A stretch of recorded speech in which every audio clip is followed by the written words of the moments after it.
You just went through 1.5 years of profound ongoing threat to your health, your well-being, your life, your social isolation.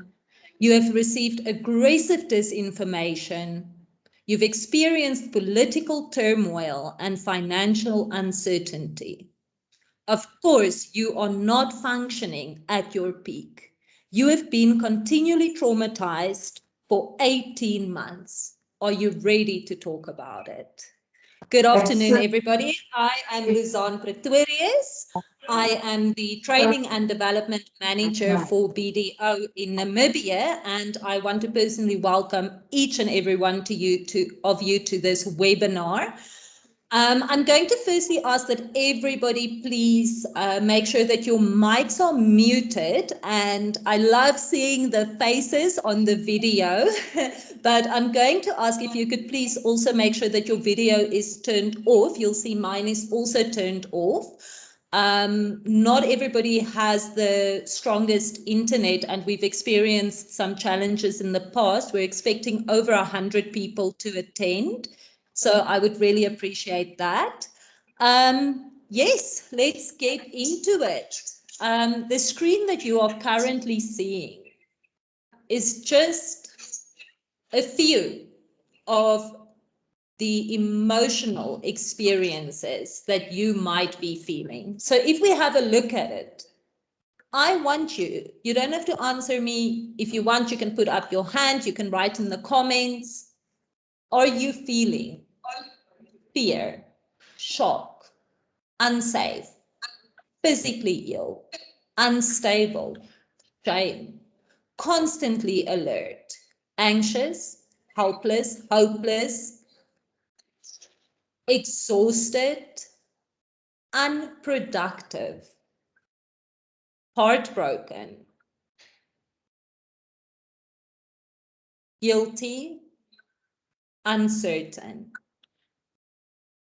Are you feeling that the ground underneath your feet are constantly shaking and there's no solid ground for any of us to stand on at the moment? The main thing of this webinar is not as much a training session, but our attempt to help you understand what we are going through as a human race, as a human Homo sapiens. This is where we are. This is what we are going through.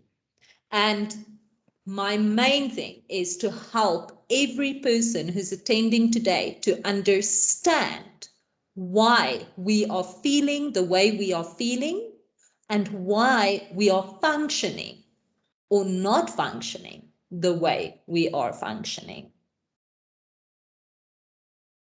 Okay. What we are experiencing is called trauma after trauma. Usually a trauma will happen and there is a specific process that is being followed, which we will discuss later. And that would be the normal thing. Not the normal thing, but a normal trauma would be maybe having a serious injury or losing your employment or divorce, death, those kind of things. Those are everyday traumas that we have almost become desensitized to. But at the moment, we are living in trauma after trauma after trauma. And that's what we're going to look at today. We are all in the same storm, but we are not in the same boat. And this is one thing that I think we need to understand and will give us grace with each other. Myself, I am on this speedboat and I don't know where to turn the engine off. My personality type, I am a crisis counselor, I am a trauma counselor. So my personality, my temperament is to just go, go, go, go, go. And I take stock once the crisis has passed. That's when I stop. That's when a trauma counselor stops. But up until that point, we are just on this speedboat. You may be on a small yacht with everyday basics and a few luxuries. But your friend or your colleague, and even maybe yourself, may be on a canoe without a paddle. We are all in the storm, in the same storm, but we are not all in the same boat. So let's have grace and be kind. You will also notice I am very informal in my webinars. So please, if you have any input or comments or questions, you don't have to wait until the end. My wonderful colleague is monitoring the comments on BDO's behalf, and we are working together. So she will inform me if I need to pause because I'm not seeing the comments. But please do feel free to add anything and let's have a discussion about it. Okay. Let's talk about COVID-19, loss, and grief. When we think about loss and grief, we will think about it in terms of losing a loved one and grieving their passing. Within the pandemic, the human race has suffered more loss than we could have ever imagined in a really short time with very little time to grieve. If you think about it, usually in a situation, if you are going through trauma, you are supported, you have your support team, you have your family, and you and your support team are working together to get you or the traumatized person or the affected person through whatever they are going through. We don't have that because everybody is traumatized. Everybody is struggling. Everybody is exhausted. And we need to understand what we have lost. If we look at the pandemic as a thief, okay, COVID-19 as a thief, it has robbed us. It has robbed us of our control, our autonomy, our safety, our financial stability, and most of all, it has robbed us of one of the most important things that a human person needs, and that is togetherness. Nobody can survive from childhood, from birth to death in isolation. We were created relationally. We were created to be in a family and be a part of something more than just ourselves. And we have been robbed by the pandemic of our togetherness. If we look at the Maslow hierarchy of needs, we can even say that in some way, this pandemic has stolen from the human race in terms of our basic needs and our psychological needs. And that is traumatic. Okay, I'm going to bring up, life is filled with traumatic events.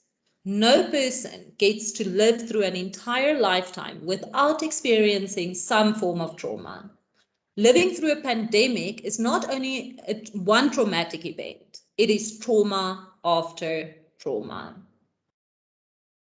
If we look at the Maslow hierarchy of needs, right at the bottom, you will see the physiological needs, which is part, so we've got two levels, which is our basic needs. The first one being the physiological needs and the second one being our safety needs. So the physiological needs, they are food, water, warmth, and rest. And when we are going through a trauma, and every time I use the word trauma, what I want you to hear is the last 18 months, every second of every day. That's what I want you to hear when I'm using the word trauma. Okay? When we are going through a trauma, the effect it has on us physiologically is sleeplessness, a lack of appetite, physical illness, that knot you get in your stomach, exhaustion. Those are our physiological needs that we are being robbed of by the trauma and the pandemic. Secondly, part of our basic needs still is the safety needs, which is here simplified under security and safety. But if we look, what does that mean? What has the pandemic robbed us of in our basic need of safety? It has robbed us of our feeling that the world is a safe place, that the world is not killing us. And that does not matter if you are in South Africa or in Namibia or in Australia or in America. This is on a global level. It cannot be escaped.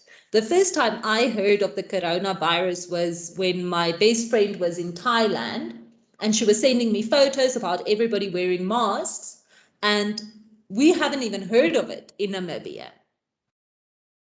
It took 2 months and we were in full lockdown since the first recorded cases. The second part of the Maslow hierarchy of needs is the psychological needs.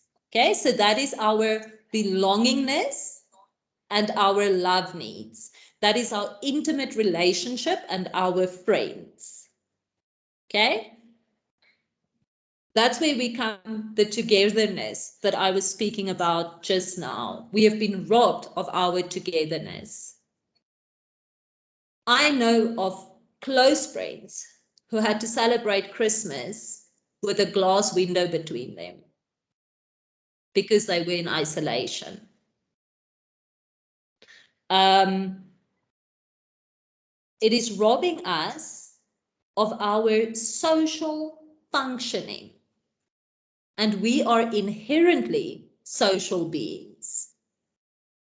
So it is robbing us of what we were inherently created to function like. The second part of the psychological needs are the esteem needs, which is prestige and feeling of accomplishment, also known as respect. Okay, so in some depictions of the Maslow hierarchy, you will see it as respect. Okay, what if I can no longer perform my job? I have been retrenched. I have had to retrench. I can no longer afford my home. I can no longer afford my car. I cannot protect my family from the role of husband, protector, leader of our home. I am unable to do that because I have been robbed of it and I have no control over it. That is traumatic. I am a mother and I am living in a different country than my child, and I cannot get to my sick child. And the way that ties in with the esteem needs and part of the psychological needs, we come to the shame, we come to the guilt, we come to the self-resentment. What could I have done differently? Okay. And then the very last one is the self-fulfillment needs. That is reaching your potential. your self-actualization. Very well. Can I help you?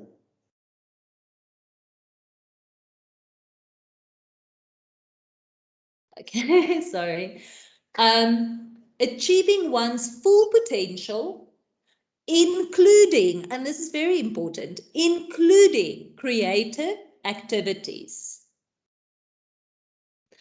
And when we get to that, once we have been robbed of all of these other needs, falling below that, by the time we should be working on or reaching self-actualization,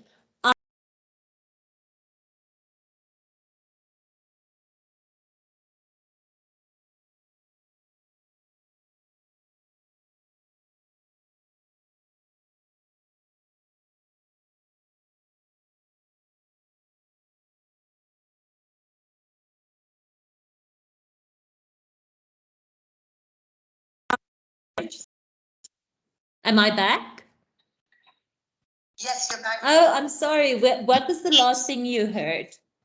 Self-actualization. Okay, thank you. So self-actualization, that is your full potential, reaching or achieving one's full potential, and very importantly, including creative activities. And what happens is once I've been robbed of all four my other needs, I have no energy left for self-actualization. I don't feel like painting. I don't feel like coming up. I don't have the energy to go and sit down and come up with creative problem solving and working on my potential because I am exhausted. And I keep using the words I am because it is an affirmation that if that is what you are feeling, that is okay. It is valid. Okay. Do we have any questions about the hierarchy of needs or comments? We're good. Okay. The anonymity behind the mask.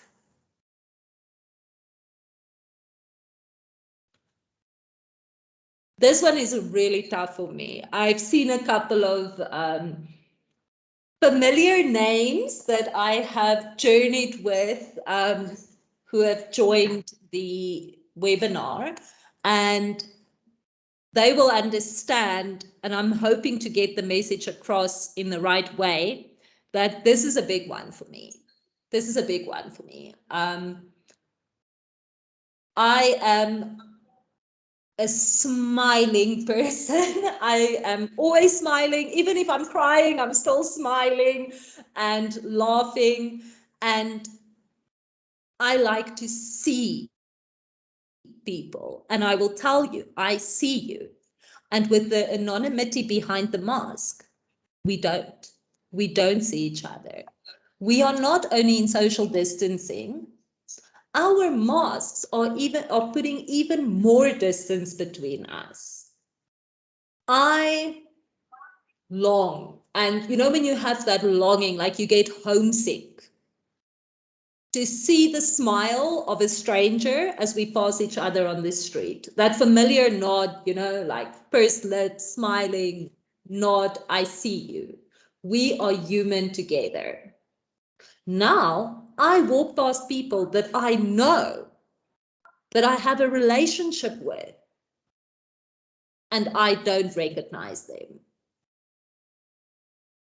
because I can't see the facial expressions. I cannot see the full picture. And because behind the mask, we are all becoming anonymous to a degree. And that is traumatic. Let's talk about being grounded by your government. Okay, so I feel like Namibians and South Africans are culturally and inherently humorous beings. They just have a different sense of humor that you don't really get anywhere else in the world. And there's been Umhagi, Mr. Ramaphosa. We joke, we laugh about it. There are these meme things going around. But you know what the reality is? The governments have grounded the world. We are adults that have been grounded. We have lost our autonomy, our freedom of movement, our freedom of seeing our loved ones whenever we want to, and we have momentarily lost our right of living freely. And while we do know that it is the best thing for our loved ones and for us, it is still traumatic. Not being able to go and see your children, not being able to just get in the car or get on a plane and go and see your family who might be in a different country. That is traumatic. Not being able to get in your car and drive 5 kilometers or 10 kilometers to your family living in the same town as you. Because we are all in isolation. That is traumatic. And that brings me to my next point of COVID fatigue. So I hope, or I do believe that most of our attendees have heard about the term or has heard the term COVID fatigue. And it is a real thing. Okay, so I'm going to read what I wrote here, and I have to read it because I can't speak that quickly from memory. Okay, but I want you to listen to how I'm saying this. Remember when we did not have to think about masks and social distancing and sanitizer and how to greet someone we know and swiping versus paying cash and queuing outside of stores and having thermometers shoved against our foreheads and filling out personal details on pieces of papers when we were buying milk? Are you exhausted after reading that sentence? I was exhausted after writing it. And COVID fatigue is real because the reality is, although right now many of the measures have been relaxed, every activity that requires leaving the house has become mentally strenuous. And our bodies are in constant trauma response mode. If I see somebody that I have not seen in 2 or 3 months, my brain is doing a thing of, do I hug them? Do I fist bump them? Do they do the elbow nudge greeting? And that takes up so much space. And the tension that is created between people who used to jump at the chance of just embracing one another, it is exhausting. Having to turn around because you cannot go into Spar without your mask. You cannot go into Spar to buy a mask without your mask. So you have to turn around. That is exhausting. Having to get young children to put on their masks and keep on their masks is exhausting. Okay, I see there was a comment now about the mask. Nicole, can you read that for me, please? Could you please enlighten me as how masks traumatize us? Is it not considered mandatory to protect yourself? Okay, so it is definitely, okay, Eliezer, do you please, okay. It is mandatory to protect yourself. That is 100% correct, okay? And I completely agree with it. The way the masks are traumatizing us is the fact that it is putting even more distance between us, okay? It is not necessarily the mask itself, but becoming anonymous behind the mask.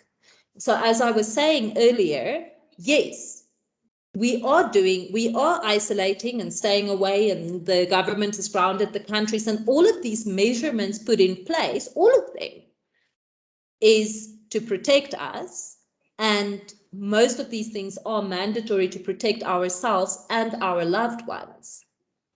But just because it's a good thing does not mean, it cannot be also traumatizing. I have a saying, okay, this is a hard thing, but it's also a good thing. The two concepts or the two opposites are not mutually exclusive. Thank you, Beth. Yes, definitely. Being deaf and not being able to read lips because of the masks makes all the trauma even worse. Thank you so much for that, Beth. It's actually something that I have not considered before, and I am definitely making a note of it. Thank you very much for that comment. Definitely. Being reliant, and I also know my friend she does sign language, South African Sign Language, and how set the deaf community is on working or speaking with the whole body and touch and things like that. So yes, definitely. Thank you so much for bringing that up. Does that answer your question, Eliezer? Okay, so we'll see.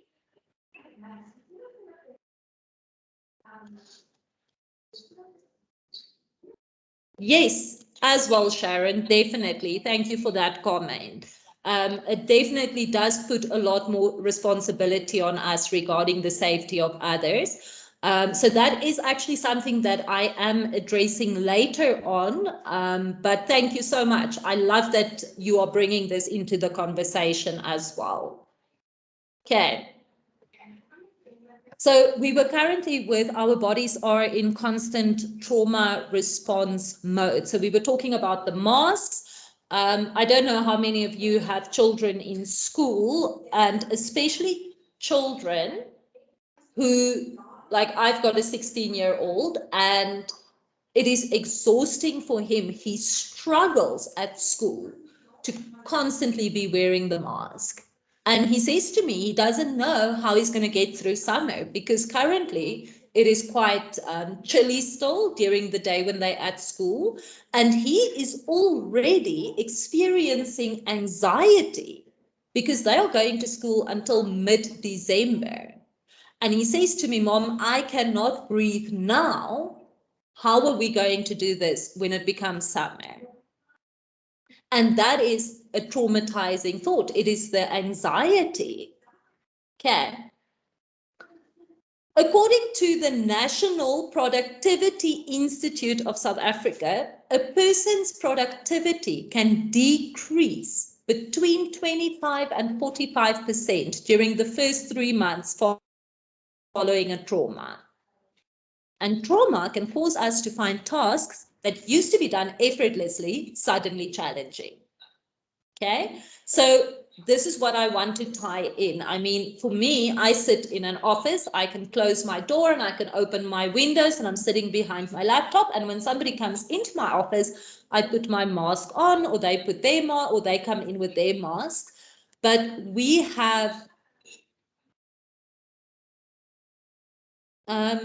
Nicole, will you please assist Olvia? She's saying she's struggling in the chats. Okay, so I'm just looking at it now from a perspective of a manager, or from the employer perspective, and also from teachers' perspective onto school kids, which is why I was talking about my 16-year-old. He is really struggling, and you can see it in his marks. You can see it with us here in productivity, your ability to just function optimally has been impacted. And that brings me back to the beginning. Of course, you are not functioning at your peak. Okay. And we need to be graceful about that. Normal trauma versus ongoing trauma. Okay, so this I mentioned right in the beginning that I'm going to be talking about the phases that we process trauma. So usually trauma is processed in 4 phases. So you have the impact phase, the reaction phase, the avoidance phase, and the integration phase. But with the pandemic and this trauma on trauma or trauma after trauma, humanity is mass traumatized. We are stuck within the impact and reaction phase.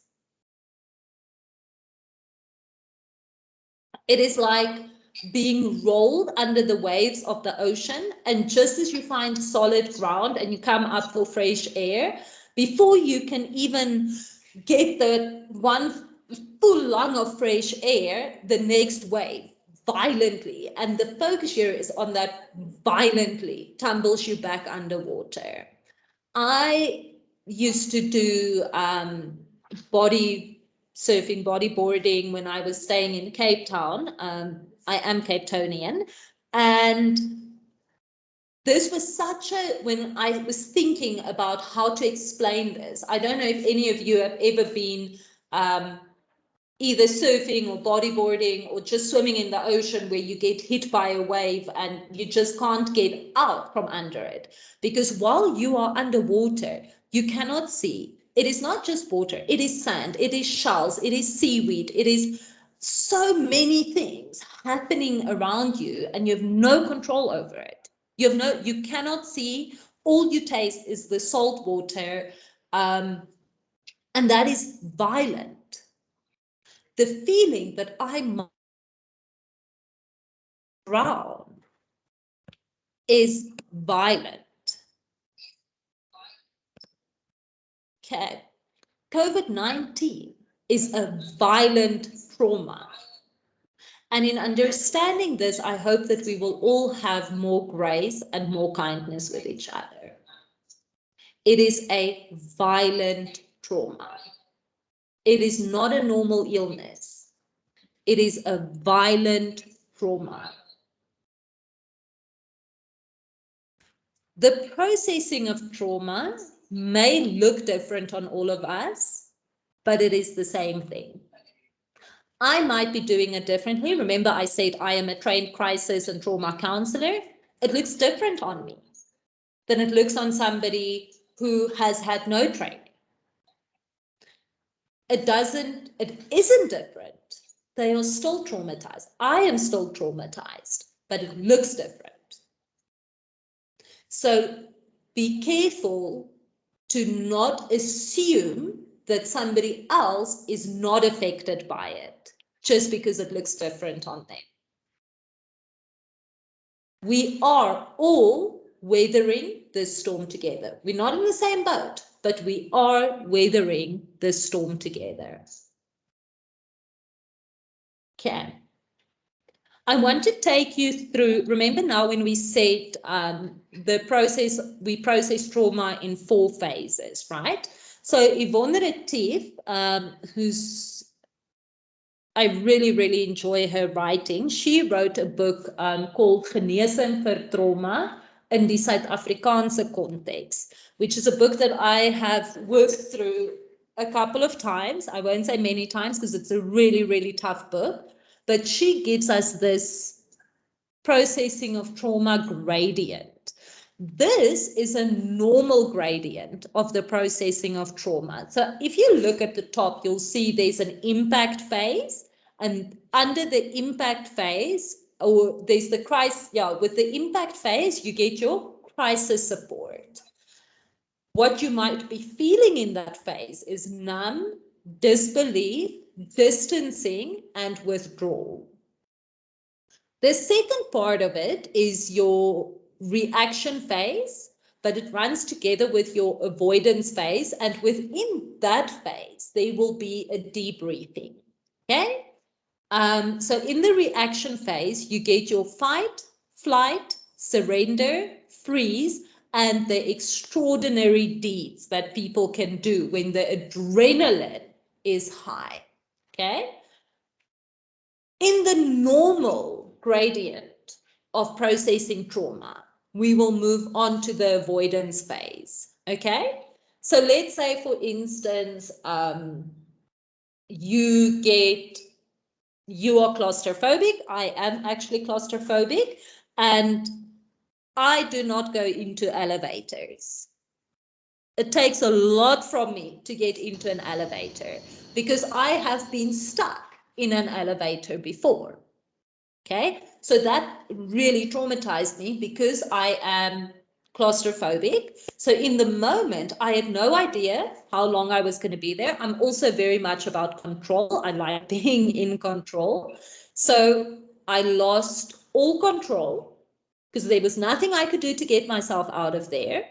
I had no communication with the outside world. I just had a little button in the elevator to push to alert somebody that I'm stuck in there. And if anyone here is claustrophobic, you'll understand when I say you are running out of air to breathe. Okay.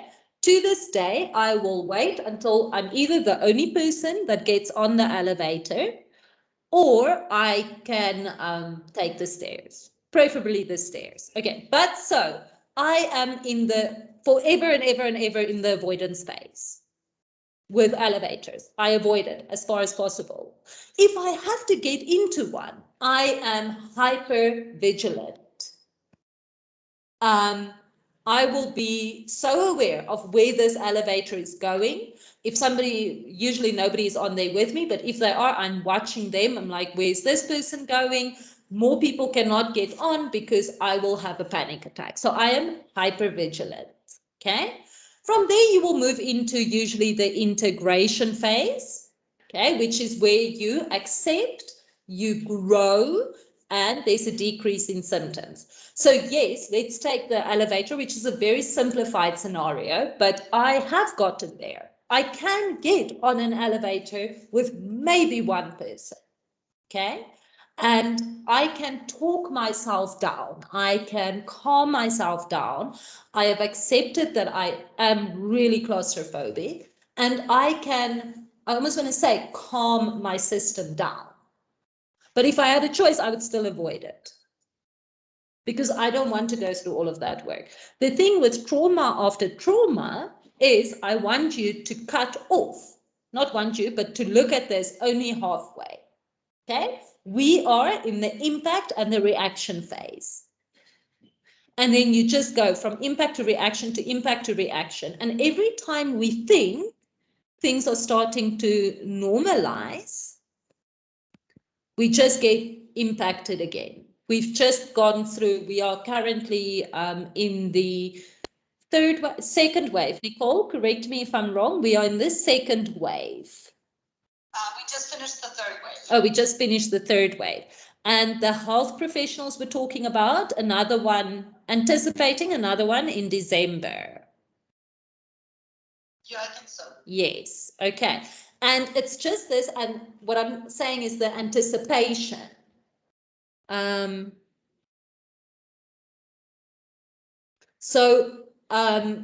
anticipation already for the next wave, that causes anxiety. That is exhausting.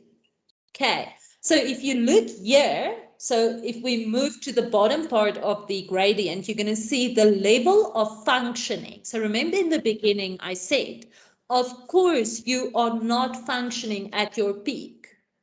Okay, so if you look at the two arrows, so one moving from the bottom to the top and the other one moving horizontally across the page, you see the impact phase, okay? And that is the immediate. That is the moment it happens.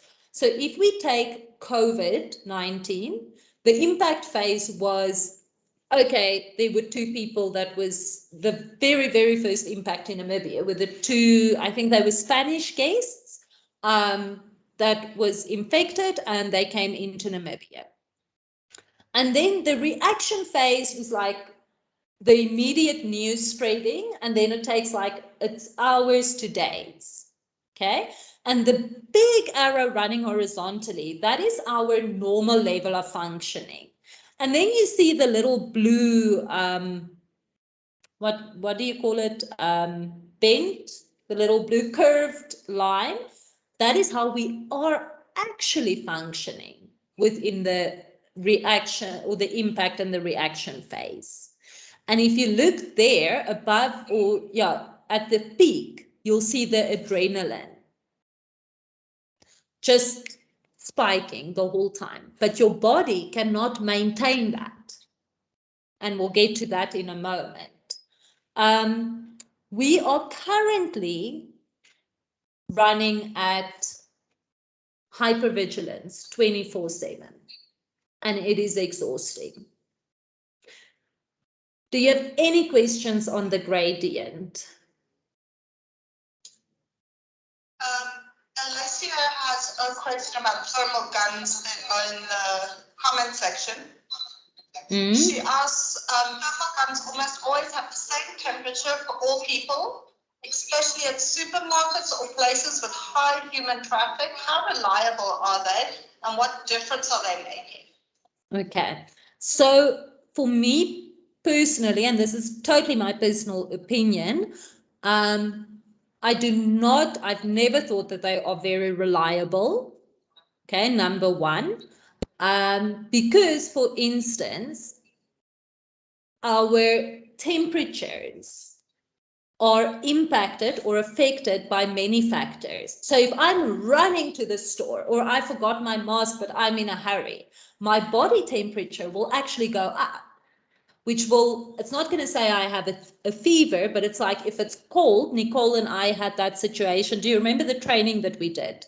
Where it didn't work at all because it was too cold. So I do not think that the thermal guns are 100% reliable, but what I'm thinking for me personally, the difference that they are making is the mental peace of mind. For me personally, not, because I hated being claustrophobic. Let's get back to that one. And they are just shoving it in your face, like somebody entering your personal space without even asking all the time, everywhere you went. So for me, it caused high anxiety. But for them and for the other people seeing you have been cleared, it is actually the benefit would be peace of mind. The mental peace of mind that it provides us, because the thermal gun would be something tangible that I can look at and say, number one, I'm okay, and I have now got access to where I need to be, and number two, just that something is being done. We're not sitting doing nothing. Something is being done. Does that answer your question?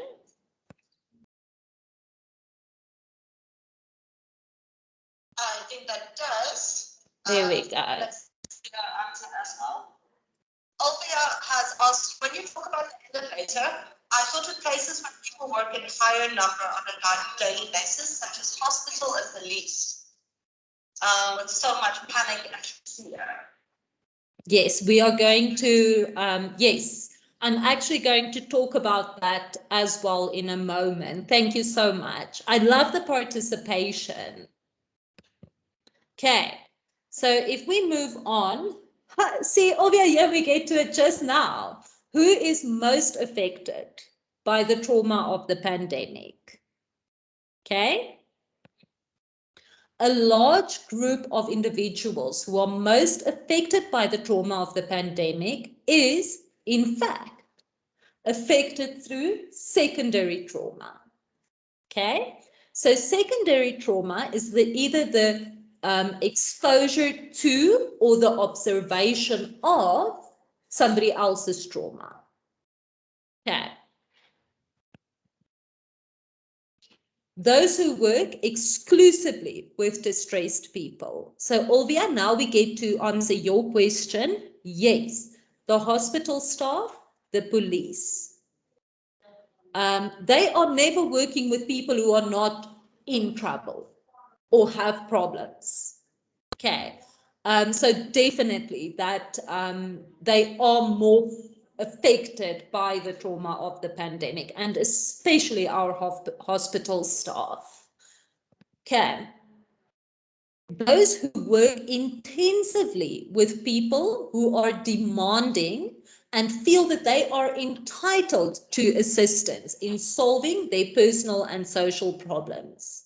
Okay, so this can be managers. So if I have any employers here, oh, I also want to just go back to those who work exclusively with distressed people. I also want to mention the funeral directors, funeral homes at the moment with the pandemic are especially affected by this. People who work in obviously healthcare, mental health care.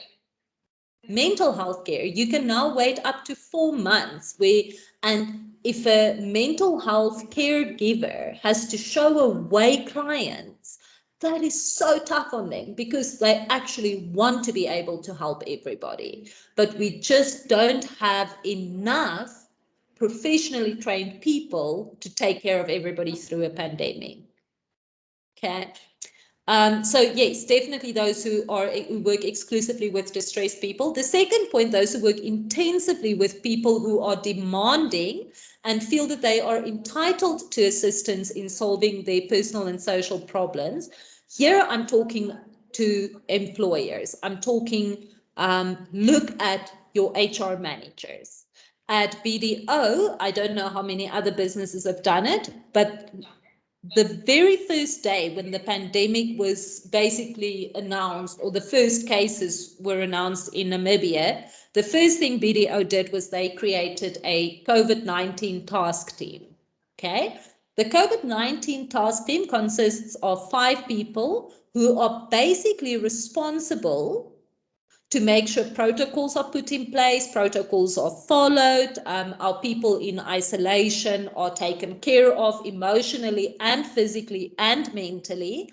But then when you are working, let's say in HR, your HR managers, or even yourself as employers, you get people who are demanding and they feel that they are entitled to your assistance in solving their personal and social problems. They feel entitled to receive more of your attention and assistance than the rest of your workforce. And that needs to be navigated. And just a side note, because my next question, I didn't actually put it in here, would have been how? How do I address this? And in my emotional intelligence session that I did, I talked a lot about responding versus reacting. Okay, so responding comes from a place of who you are, your beliefs and your convictions.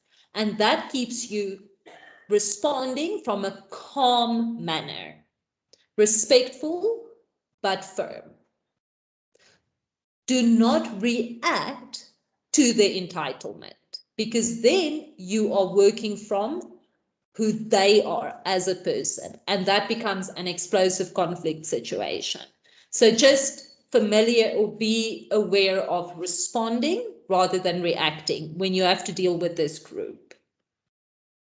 Those who are responsible for too many people, okay, they are highly affected by the trauma of the pandemic. Now I'm talking about employers. So if I've got any staff members here or employees, check up on your employers. Check up on them. Keeping everybody employed at this point in time is it's so traumatic because they have to make the tough decisions. Okay. I always say here at BDO, if BDO has to ever go under, it won't, but if it has to, every employee can go find another job. But our partners, our employers, have spent their life building this firm. Employees, check up on your employers. Okay. Those who want to offer support but cannot due to too much paperwork and admin. Now I'm talking to employers. Ask your staff. Ask your administration people, because a lot of time they want to get involved. But number one, they're not considered. And number two, they don't have support in their workspace. to offer the support that they maybe want to the rest of your workforce. Those who feel the need to save others from their circumstances, look out for your friends, your employers, your employees, your colleagues, your family members, your empaths, those who are always trying to make everybody else feel better. Make sure they are okay. Perfectionists, okay? So the one day Nicole walked into my office and we had a chat, and then as she was turning around and walking, she's like, oh, and I also wanted to do a mental health check. And I looked her in the eyes and I was like, no, you cannot do a mental health check today because I am a perfectionist. And check up on your perfectionist friends. They may not be as okay as what their output is saying they are. And then parents of young children. Okay? So here I want to take a moment because I feel this is such, and especially in BDO, we have noticed it, and we really are trying to offer support for our parents with young children in terms of it is a struggle. It's not the same explaining to a 3-year-old why the rug has been ripped out from under his feet than it is explaining it to a 16-year-old.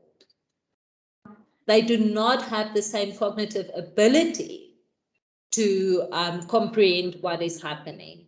So check in with your parents of young children. They are struggling. Children become attached to teachers. Now they're getting ripped away from teachers. Then they're becoming more attached again to the parents. And then all of a sudden, they have to go back to school full day. Not half day, not every other day, full day. Check up on your parents of young children. They are also struggling. And remember, we are all affected by the pandemic, but this group is most affected, and mostly by secondary trauma. So let's say, for instance, my colleague has a 3-year-old who is really struggling. The parent herself is not necessarily traumatized, but she has to be there for her child who is traumatized. Okay. Then I want to look at or show you components of emotion and trauma. So now we go back to the... Yes. We have Yvonne here who commented, here in Namibia, I have picked up that one of the most traumatic aspects of COVID-19 is that in many cases, there was no time to say goodbye, no contact of the body, and then the weird funerals, the limited funerals that we have to have. Yes, definitely. Thank you, Yvonne, for that comment. It is really, really true, and I want to tie that in. I love that you brought that up, because that we can actually tie into the violence of the pandemic, where you have been violently robbed of the right to go and see your loved one, to say goodbye. And I'm so sorry if anyone in this group had to go through that. My heart goes out to you. I personally have been fortunate to not, but I've been exposed and assisting people who have, and thank you for bringing it up. It is definitely one of the most traumatic aspects, is not having the opportunity to say goodbye. Okay.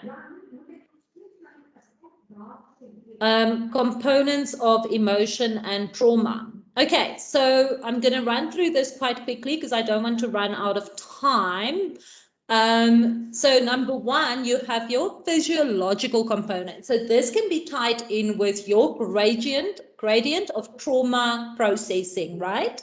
So the impact phase would be a lot to do with your physiological component. Okay, so number one, you have no control over it.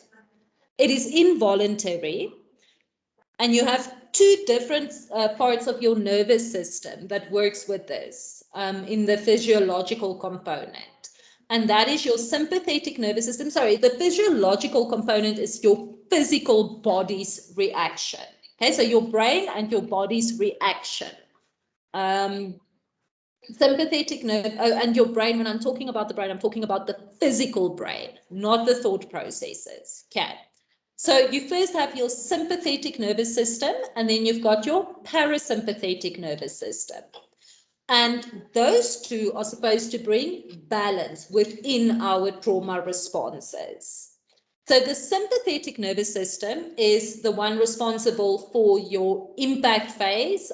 So your heart rate increases, your pupils dilate, your blood pressure rises, and your body focuses all of its energy on survival. So that is where adrenaline is released. Okay, so that is your fight, flight, freeze, and extraordinary deeds component. Okay, but we cannot function on our sympathetic nervous system indefinitely. Okay, so what happens? The parasympathetic nervous system comes in and it says, okay, so the threat has now passed, the trauma has now ended, the threat has passed, you are safe, and it starts slowing down your heart rate. Your pupil size returns to normal, your blood pressure drops, and your body returns to a state of balance. But here's the thing. The parasympathetic nervous system is kind of a drama queen. So it overreacts by continuing to work after the balance is restored, which can lead to dizziness and fainting and even death if your blood pressure drops too low. And this has happened in the past. I've read cases where it has actually happened, but it's not necessarily happening in this scenario of trauma after trauma. So we will start with the sympathetic nervous system, and the sympathetic nervous system will do its job. And then halfway through the parasympathetic nervous system doing its part, the sympathetic nervous system starts over because the impact you just had a second impact, and and here I'm talking about things like when you hear about 5 people in a week who passed away from COVID-19, when you hear about children being orphaned and pets being orphaned. So this is where I want to say, there's no balance. And the important part on this slide is to remember the balance. And when you look at the gradient, there's no balance because you are never normalizing and just reintegrating. You're just in this impact and reaction phase. Okay. Then you've got your cognitive perceptual component, which is our brain's perception and interpretation. And it is the stories we tell ourselves, our experiences, and 2 people can have the exact same experience with complete opposite emotional reactions. Okay. This is basically that also the secondary trauma. So if I'm coughing, my first place I'm going is everybody's going to think I've got COVID, or I'm going to think I've got COVID. And that is my brain's interpretation and the story that I'm telling myself because of my experience, other people coughing. I'm going to think, who coughed around me? Where was I infected? Where in fact, I might not even have COVID. Okay. And then you've got your behavioral component is where we show our emotions. And that is basically like your body can be shaking. You can have an emotional outburst. You can just sit down and cry. I mean, when was the last time you had a good cry? For me, it's this morning. I had a really good cry this morning because I was just feeling I need to get this out. And that was my behavioral component. So don't be afraid to just go and have a good cry. I'm not saying it's going to fix everything, but all 3 of these all 3 of these components of emotion plays their part in your trauma processing. And this is something that we can make sure intentionally that we are going through all 3 of the components. Okay. Last one, this is the very last slide. So what can we do? Number 1, know the signs of trauma and post-traumatic stress disorder. Okay. We will release a booklet after the training. I will make sure that we send a booklet to the list of attendees. Not a booklet, just a PDF basically to say, maybe explaining the science of trauma and PTSD and things like that.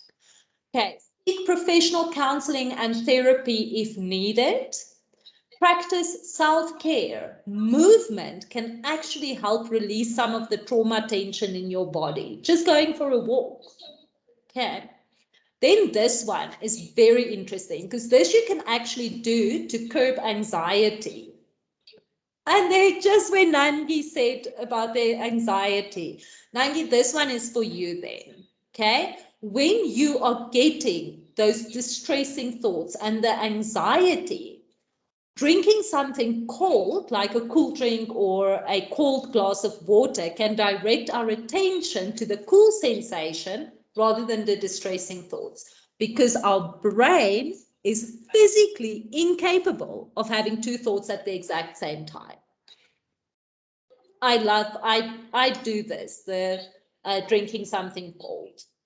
Breathing and relaxation exercises, it really works because it's carrying oxygen to your muscles, which relax your muscles, which slows down your heart rate, which makes your brain, the pathways to your brain open, and it really, really does work. It's not just for hippies to do breathing and hippies and yoga instructors. It really works. Limit news intake and constant negative information. Okay. In my EQ training, we were talking about getting off of social media because it's so negative. Okay. Look at what you need to get the information you need, but do not allow the world to tell you how to feel.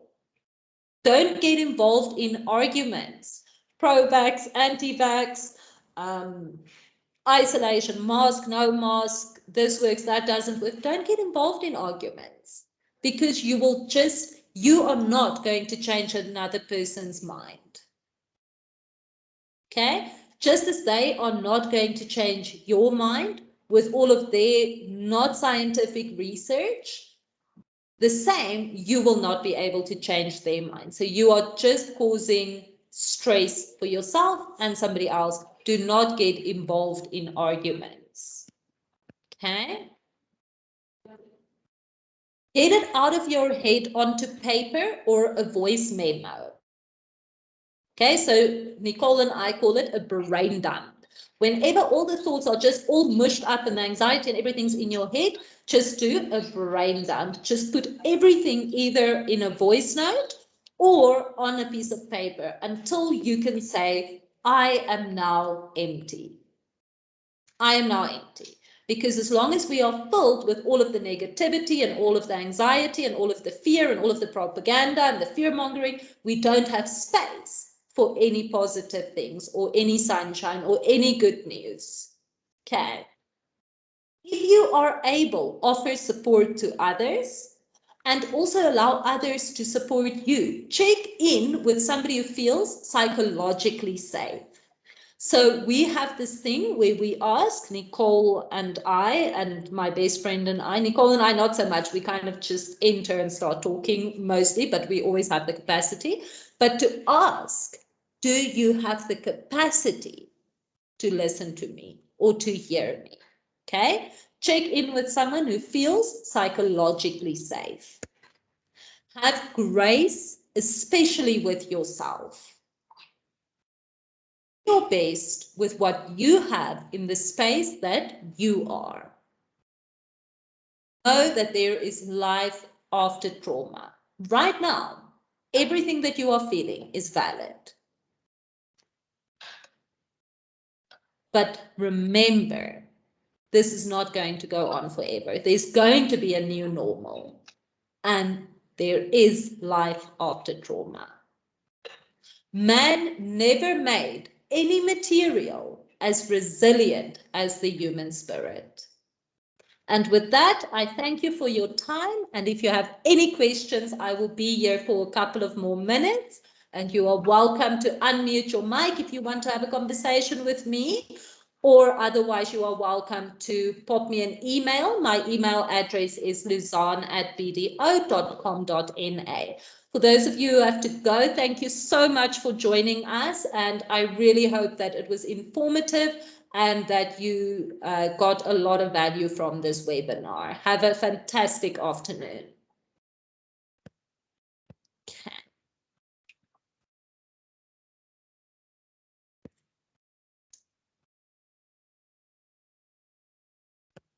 Definitely, Yvonne. I've actually had this conversation a lot, especially with my husband, that, sorry, I'm trying to keep to your comment and it keeps scrolling down. Yes, that is definitely, we've had this conversation, and it's the same with the vaccine. Some people get the vaccine with no side effects, and another person gets the exact same vaccine with such adverse side effects. And it really does add to the fear and anxiety. Thank you so much for that comment. Yeah, and some of the people fully vaccinated has died. Yes. No, we've had this conversation and I completely agree with you. Yeah.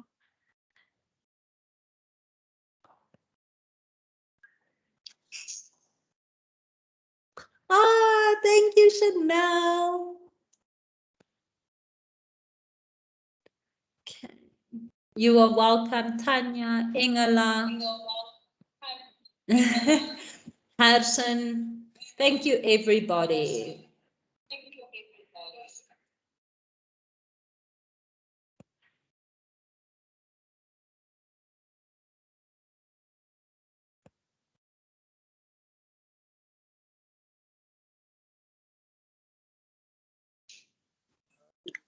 Hi, Luzan.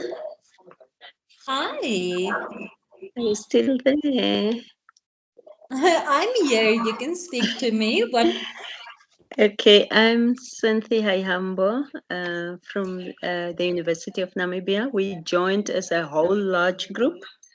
I just want to apologize that many of us did not register on time, but somehow I think Nicole or someone tweaked something and we were able to get Nicole in last is awesome minute. like that.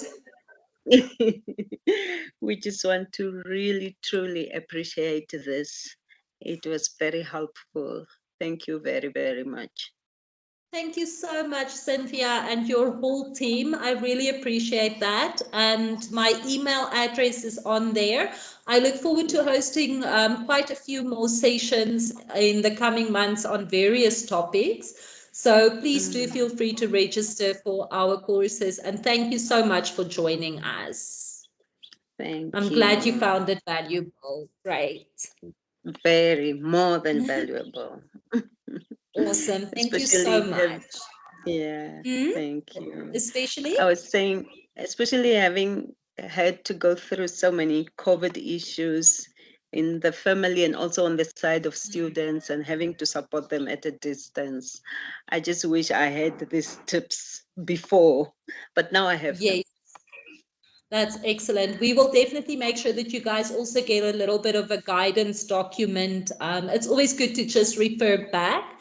I truly believe in refreshment because we know things, but we forget how to practically, or we forget that we know it. So just a little refresher is always good. Sure, sure.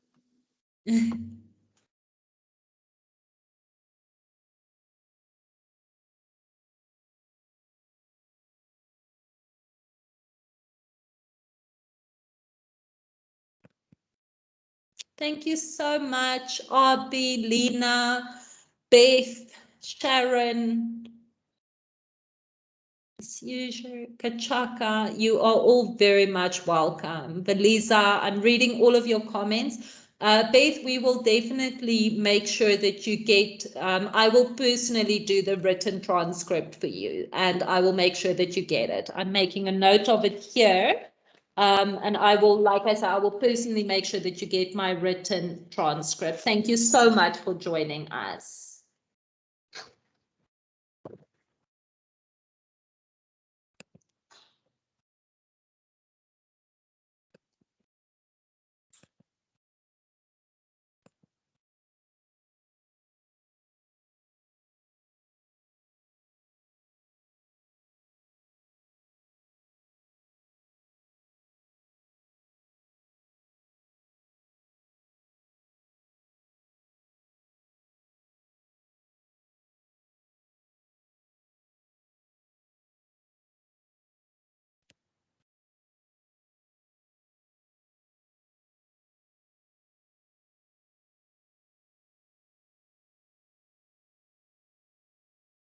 Chipo, if you are still here, can you unmute your mic, please?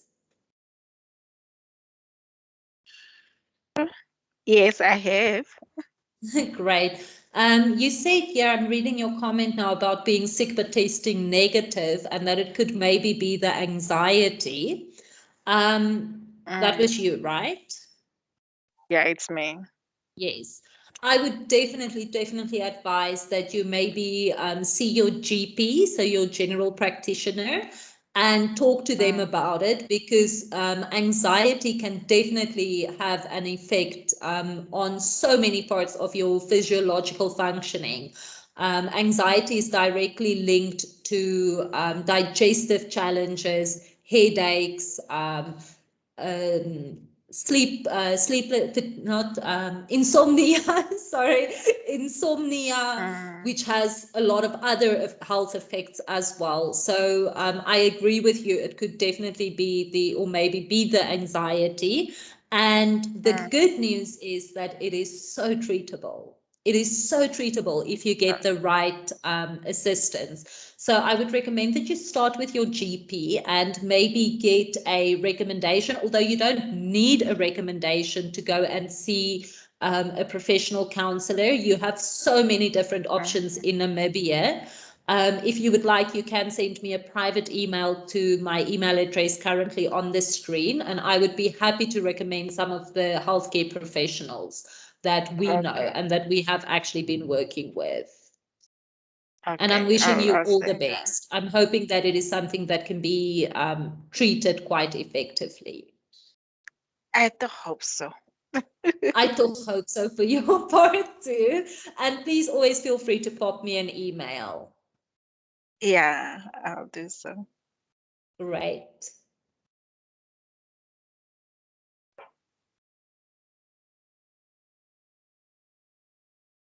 Eliase, physical exercise definitely does help. It's like I said, part movement can help release some of the trauma from the body. So what happens with trauma responses is that our muscles are actually, so I read this study about cats, okay, which is, I know it doesn't seem like it fits, but cats, when they do the purr, it actually releases a lot of the tension. And that's why a lot of times when we are feeling anxious, or even if we have a fright, your body will start shaking. And it's actually the involuntary reaction. And physical exercise can help to release a lot of that tension from the muscles. So yes, physical exercise is definitely included in the movement to release those trauma tension.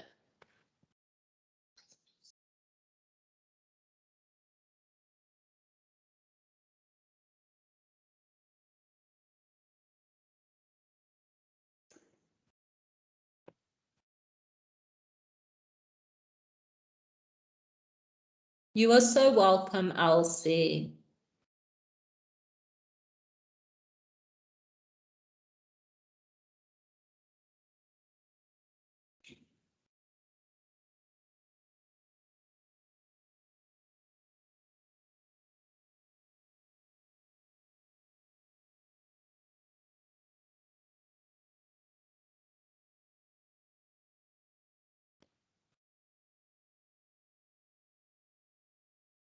Hi, Lizanne. I think we can stop the recording now and session.